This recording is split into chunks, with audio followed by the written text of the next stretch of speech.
Hey there, everyone. How we doing today? So something I've known I needed to do for a while now is just go back and hit the math behind how I evaluate deals. So I've taken some time, created a fictitious deal, and we're just going to run it through my very simple spreadsheet. I believe a lot of folks overcomplicate the math behind evaluating deals. I try to take all emotion out of deals. I use this same spreadsheet whether I'm evaluating a condo or a 20-unit apartment building. And I thought I would take this opportunity to share with you what I do. We're going to do some math. We're going to ask some questions, but I'd love to hear from you. I've been doing this long enough now that I sometimes forget what was thought about in the very beginning. So if you're a subscriber to this channel, do me a favor, leave comments below this video about questions you have evaluating a deal. I'd love to see what I'm missing. I'd love to create videos answering your questions. We're growing, and I thank you all for that. And it's because of your interactions and comments and thumbs ups and subscriptions that I guess the YouTube algorithm is inviting more people to see what we're doing here. So I wanted to thank you for that. And do me a favor, just keep interacting and I will keep creating. So let me share with you this very simple spreadsheet. Guess I have to hit that share button there. So let's do some math together. So in order to do that, let's just set this deal up. So this is what I want you to think about first, right? First and foremost, this is a 100% fictional deal. I tried to create it so the math would make sense to the entire country. Obviously, these price points are too low for the Bay Area and Manhattan, and maybe they're too high for parts of the country. But hopefully something in the middle. Hopefully this made sense. So again, 100% fictional. The spreadsheet that we're going to go through in detail is what I use today. That is absolutely what I use. It's what I've used the last 15 to 20 years. It is 100% real, and you can model it to your market. But again, this deal is fictitious.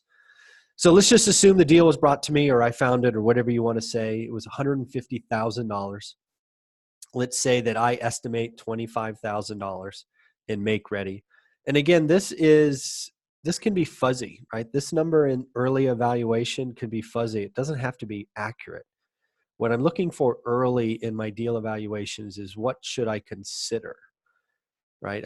You can make a decent estimate after looking at properties, and that's what I talk about: learning your market, figuring it out. You'll see a lot of this in my course. We talk about breaking these numbers down in detail. So if you need more help in understanding all of these, instead of doing it here, there's hours and hours and hours of content in the course. Look at the link below. So we'll just call it 25 grand for expediency here. We'll say rent is $1,250, and we'll say that we are approved for an investment loan of 20% down.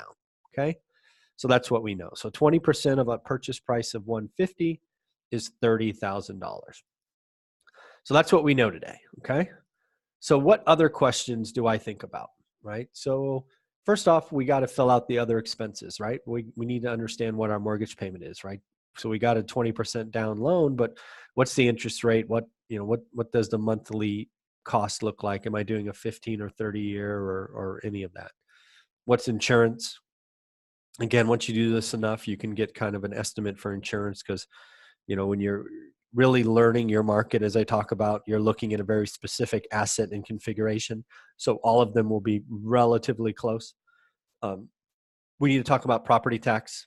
What is that in your market? You can look that up. Property management fee. I think I assume 10% here, but again, insert your stuff. I want you to have reserves, right? Whether that's reserves for capital or vacancies or evictions or whatever, you might as well budget for those in the beginning. And then you may have other stuff, right? You may have utilities, right? If you're looking at fourplexes, a little known fact is you're likely going to have to pay water, right? Because you likely have a yard and some other things of that nature. If you're in the Midwest, maybe you have to pay for snow removal or de-icing or stuff that I know nothing about. But you should learn your market and figure it out. And then what I need to figure out, kind of the right column here, is, okay, what does this deal look like at list price? At list price, is this something I need to look at? And then I need to figure out is, okay, If it doesn't look good at list price, what are some things that I could do to potentially get a good return, right? So these are all the things that I digest. I now do quickly because I've spent time learning my market, and that's what I teach you to do. But this is what we do. So let's just look at the spreadsheet. So I took this spreadsheet. It's actually in color in my course. I don't know why it doesn't transfer when I cut and paste from Excel to PowerPoint, but this deal is basically broken down into 3 different considerations.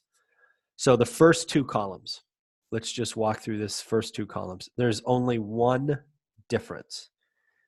In the first 2 columns, I've assumed a 20% down in row 1 and a 30% down in row 2.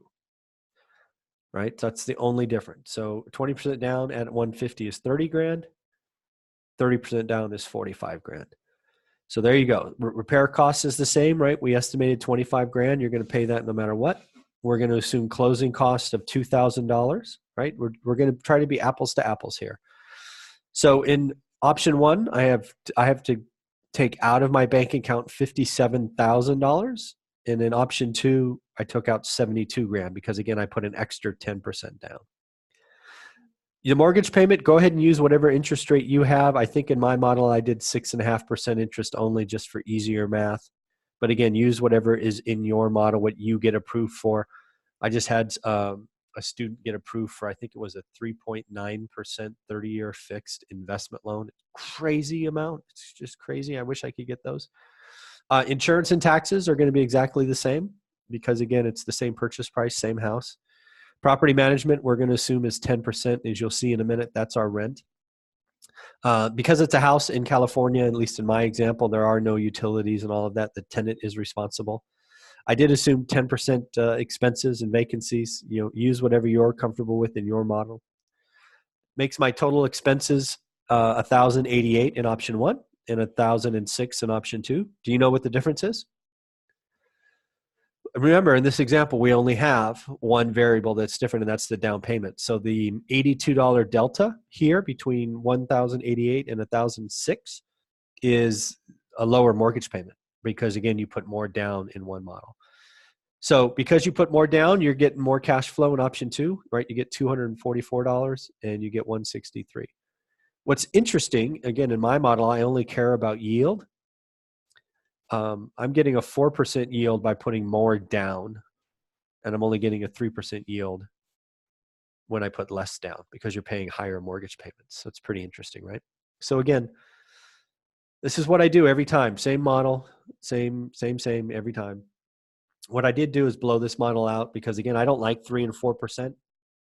It's just not exciting to me. So I tried to figure out what would happen if I paid 10% less than ask price, right? So again, instead of offering 150, I offered 135. Everything is the same, right? 20% down, 30% down, 25K make ready, 2,000 closing costs, total cash, mortgage payment. I assume the same interest rate. Everything's the same, except when you get over to total expenses. In one model, my total expenses is $1,004, and the other one it's $931. Pretty cool, huh? And then again, the yield, that's the only variable I care about in all this nonsense is the yield column. That's what all this work for is me. And if you want to break down and understand the math and logic, you need to get the course because I go through this in hours of detail. But again, I get a 5% yield here and a 6% yield there. Those are interesting. Might look at those. But again, what would happen if I offered 80% of list price, right? So I offered 120 or 30K less. Same math all the way across, except now we're getting an 8% return in either case. Because what happens is you're offering less, your down payment is lowering the mortgage payment, and you're starting to get an easier use of your capital. Right? So you get an 8% return here. And again, what I might offer here in this case might be like 120, 125, something like that. Probably offer 120 and go up to 125 is what my offer would be on a house like this. I couldn't pay list price. I'm not interested in a 3 or 4% return. And that's what I keep trying to tell you. You need to learn your market, right? I would call these 3 and 4% returns average. right? Those are average. 99% of the stuff on the market is average. Your job is to find the good or great deals, and I'll call those the 8% deals. So in the end, I want to let you know you got this. If you really want to know how this story unwinds from a single house to financial freedom, you need to get our book on Amazon.